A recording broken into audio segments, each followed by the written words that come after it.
மிதுனம், மிதுன ராசியில் இருக்கக்கூடிய நீங்கள் முதல்ல நன்றி சொல்ல வேண்டியது சங்கடங்களை தீர்க்கும் சனி பகவான். சனீஸ்வரர் இனிமே உங்கள் பக்கமே வரமாட்டார். நிம்மதியாக இருக்கலாம். நீங்கள் நினச்சது அத்தனையுமே நடத்திக்கலாம். இனிமே இது நாள் வரைக்கும் 1008 தடைகள் வந்திருக்கோம். இனி அந்த தடைகள் எதுவுமே இல்லாமல் நீங்கள் நினச்ச சுப காரியத்தை நடத்த முடியும். அந்த அளவுக்கு காலமோ நேரமோ மிதுனத்துக்கு கணிஞ்சு வந்திருக்கு. காரணம் என்னன்னா, சனி பகவான் நிவர்த்தி ஆகிறாரு. அப்போ அவரால் ஏற்பட்ட அத்தனை தடைகளும் அவராலேயே விலக்கப்படும். அவரே உங்களுக்கு அனைத்து விதமான வெற்றிகரமான வழிகளை காமிச்சிட்டு தான் உங்களை விட்டு விலகி போவார். மிகப்பெரிய அளவில் சுப காரியங்கள் மிதுனத்துக்கு நடந்தே தீரும். உங்களுடைய வீட்டில் ரொம்ப நாளாக ஒரு திருமணம் நடக்காமல் இருக்கா? திருமணம் நிச்சயமாக நடக்கும். நீங்கள் இந்த தொழிலை ஆரம்பிக்கணும் அப்படின்னு பல நாள் கனவு மட்டுமே தான் காண்டுக்கிட்டு இருக்க முடியும். ஆனால் அது நினைவில் நிறைவேறியே இருக்காது. அந்த தொழிலை உங்களால் இனி வரும் காலங்களில் ரொம்ப சிறப்பாக தொடங்க முடியும். அதில் நீங்கள் பல லாபத்தையும் சம்பாதிக்க முடியும். நீங்கள் இந்த காணொளியை கடைசி வரைக்கும் பாருங்கள். ஏன்னா நடுவில் ஒரு சில முக்கியமான விஷயங்கள் உங்களுக்காகவே இந்த பிரபஞ்சம் தேர்ந்தெடுத்து அனுப்பியிருக்கு.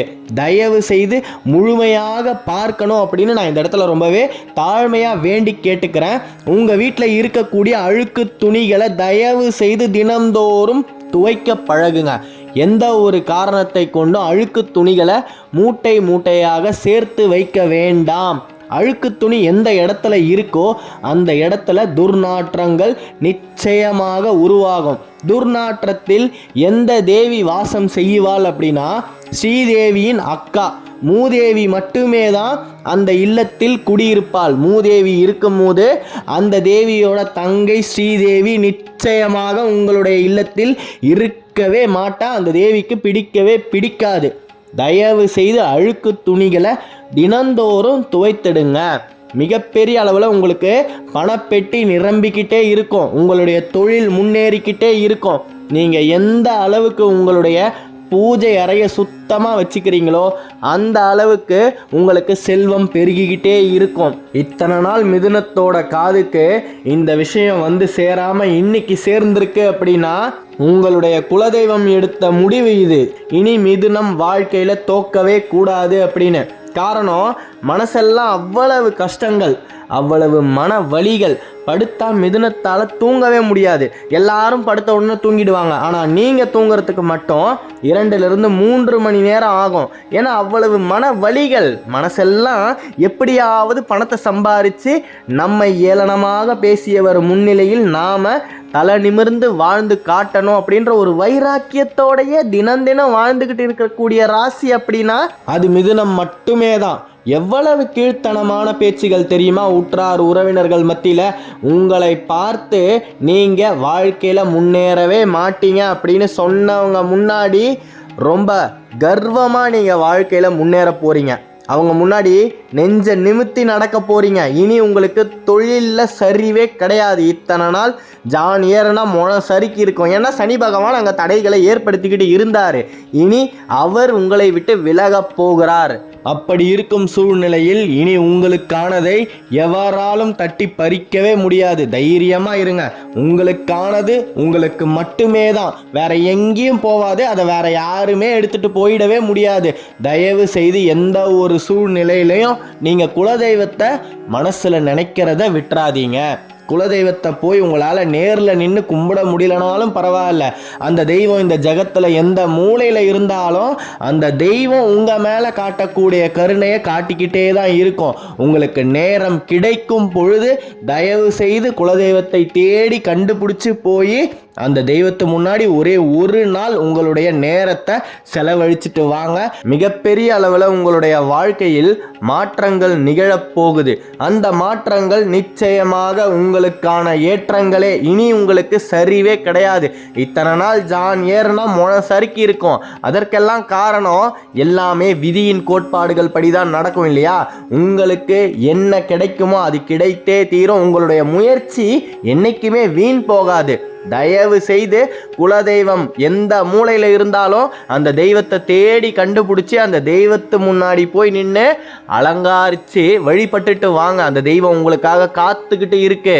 நிறைய நல்லது செஞ்சிட்டீங்க, இவங்களுக்கு செய்யணுமா அவங்களுக்கு செய்யணுமான்னு எந்த விதமான ஒரு பாரபட்சமுமே இல்லாமல் உங்களை தேடி யார் வந்தாலுமே அவங்களுக்கு உதவி மட்டுமே தான் இது நாள் வரைக்கும் செஞ்சு குழப்பங்களின் கடல்ல நீங்க மூழ்கி இருக்கீங்க.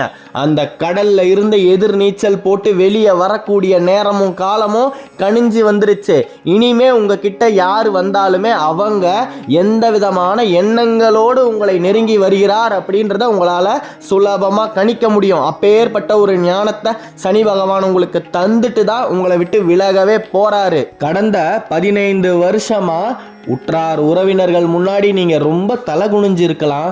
அதாவது இப்பேற்பட்டவங்க மத்தியில் தான் நாமளும் வாழ்ந்துக்கிட்டு இருக்கிறோமா அப்படின்ற அளவுக்கு உங்களுடைய மனசு நொந்து போயிருக்கோம். உங்களுடைய சரிவை கண்டு இதுதான் தக்க சமயம் இவங்களை தாக்கி பேசுறதுக்கு அப்படின்னு உங்களுக்கு ரொம்ப நெருக்கமானவர்களே உங்களை கீழ்த்தனமாக பேசி உங்களுடைய மனசை ரொம்ப காயப்படுத்தி இருக்கலாம். அதற்கெல்லாம் நீங்க திருப்பி கொடுக்க வேண்டிய காலம் பிறந்தாச்சு. அவர்கள் முன்னிலையில் உங்களுடைய வாழ்க்கையின் தரம் உயரப் போகுது.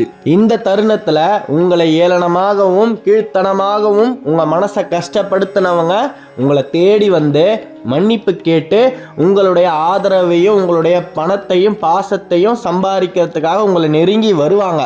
இந்த நேரத்தில் நீங்கள் மட்டுமே தான் முடிவை எடுக்கணும். யாரை நாம் நெருக்கத்தில் வச்சுக்கணும், யாரை கொஞ்சம் தள்ளி வைக்கணும் அப்படின்னு.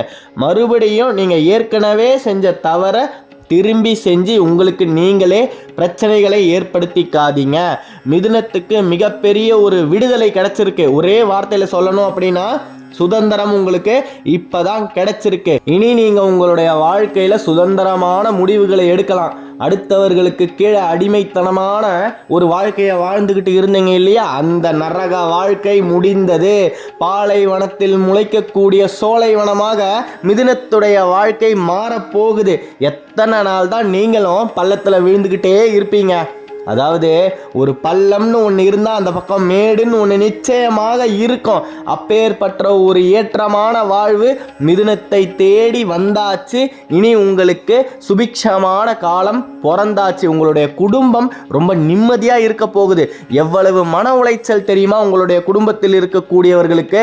நீங்கள் நல்லா இல்லையே அப்படின்றத நினச்சி தினம் தினம் நீங்கள் கஷ்டப்பட்டதை விட உங்களுடைய குடும்பம் கஷ்டப்பட்டது தான் ரொம்ப அதிகம். மிதுனத்தில் இருக்கக்கூடிய பெண்கள், இல்லத்த அரசிகள், நீங்க நினைச்சா மாதிரி உங்களுடைய வாழ்க்கை மாறப்போகுது. குடும்பத்தில் உங்களுடைய வார்த்தைகளை இனிமே செவி கொடுத்து கேட்க போறாங்க. இது நாள் வரைக்கும் உங்களுடைய வார்த்தைகளை துச்சமா மதிச்சுக்கிட்டு இருந்தவங்க மத்தியில நீங்க எவ்வளவு மன வருத்தத்தோட வாழ்ந்துகிட்டு இருந்தீங்களோ அவர்கள் இனிமே உங்களுடைய வார்த்தைகளை நின்று ஒரு நிமிஷம் நிதானமா கேட்டுட்டு அதன்படியே செஞ்சுக்கலாம் அப்படின்னு உங்களுடைய மனசு சந்தோஷப்படுற அளவுக்கு மாறுவாங்க. முக்கியமாக உங்களுடைய மாமனார் மாமியார் உங்க பேச்சை கேட்டு இனிமே குடும்பத்துல நடப்பாங்க. நீங்கள் செய்ய வேண்டியதெல்லாம் ஒன்று தான். சனி பகவான் நிவர்த்தி ஆகிறாரு. அவர் நிவர்த்தி ஆகிறதுல இருந்து அடுத்த வருடம் மார்ச் மாதம் வரைக்கும் உங்களுக்கு மிகப்பெரிய ஒரு வாய்ப்புகள் இருக்குது. அதனால் வரக்கூடிய நாட்களில் தினமுமே உங்களுடைய வீட்டு வாசலில் கோலம் போடுங்க. எந்த அளவுக்கு நீங்கள் கோலத்தை போடுறீங்களோ அந்த அளவுக்கு அஷ்டலக்ஷ்மியின் அனுகிரகங்கள் உங்களுடைய இல்லத்தை தேடி வரும். அதன் மூலமாக உங்களுக்கு பணம் பெருகிக்கிட்டே இருக்கும். இனி மிதுனத்துக்கு நஷ்டமே கிடையாது. சந்தோஷமாக நீங்கள் இருக்க போகிறீங்க. நிம்மதியாக இருங்க. நினச்சதெல்லாம் உங்களுக்கு ஒன்று ஒன்றா உங்களுடைய குலதெய்வமே உங்கள் கூடவே நின்று செஞ்சு கொடுக்க போகுது. உங்களுடைய எதிரிகள் முன்னாடி நீங்கள் கௌரவமாக கம்பீரமாக தலை நிமிர்ந்து வாழணும் அப்படின்னு நானும் உங்களுக்காக அந்த சண்முகநாதன் கிட்ட பிரார்த்தனையை வைக்கிறேன். நல்லதே நடக்கும். ஜெயம் உண்டாகட்டும். அடுத்த காணொளியில் விரைவில் சந்திப்போம். மிதுன ராசியை பற்றி நீங்கள் தொடர்ந்து தெரிஞ்சுக்கணும் அப்படின்னா இந்த சேனலை சப்ஸ்கிரைப் பண்ணிக்கோங்க. வேலுண்டு வினையில்லை, மயிலுண்டு பயமில்லை. ஓம் சரவணபவ, ஓம் சரவணபவ, ஓம் சரவணபவ. நன்றி.